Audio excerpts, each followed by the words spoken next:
একটু বাহিরে বের হলে মানুষের যন্ত্রণায় তো হাঁটাই যায় না। এদিকে গেলে মানুষ, ওদিকে গেলে মানুষ, ধাক্কা ধাক্কি হুড়োহুড়ি, উফ, একদম হয়রান হয়ে যায়। হাঁটতে গেলেও যদি মানুষকে বলতে হয় একটু সরেন তো, কেন ভাই, কেমনটা লাগে বলেন। তবে সন্ধ্যার দিকে হাঁটার মজাটাই অন্যরকম। সন্ধ্যা হয়ে গেলে রাস্তায় কেউ নাই, খুবই ভালো লাগে। আর লেকে তো পুরো রাস্তায় ফাঁকা।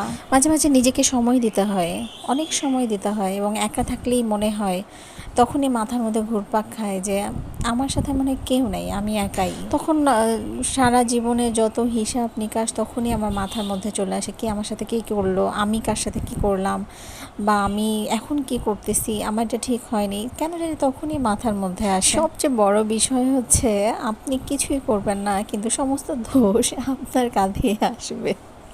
এরকম বাসার মধ্যে কে কে আছেন যারা কোনো দোষ না করেও সমস্ত দোষ আপনার উপরেই আসে, বা বাহিরে হোক বা যে কারোই হোক, দোষ আপনার উপরেই আসবে। আপনিই স্বার্থপর, আপনিই সব কিছু।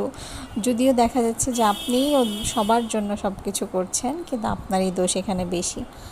তো বাচ্চাদের সাথে অনেকক্ষণ বসে বসে আড্ডা দিছিলাম। বাচ্চা কাচ্চা গোসল করতেছে, সেটা দেখলাম, মনে হচ্ছিল যে আমিও গোসল করি, কিন্তু দুঃখের বিষয় হচ্ছে আমি সাঁতার পারি না।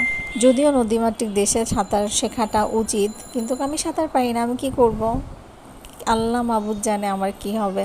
মনে হয় সবার সাথে আড্ডা দিই, কথা বলি এবং সবার সাথে এনজয় করি, কিন্তু কেন জানি হয়ে ওঠে না আসলে। সবাই বলে স্থির হও, কম কথা বলো, কম মেশো, কম জায়গায় ঘোরো।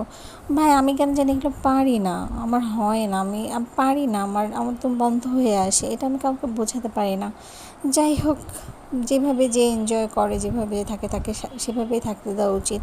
আমি এই একাকিত্ব প্রকৃতি খুবই এনজয় করি। তো আমার জন্য সবাই দোয়া করবেন, এবং আমিও সবার জন্য দোয়া করি। সবাই ভালো থাকবেন। বেশি বেশি লাইক, শেয়ার অ্যান্ড কমেন্ট।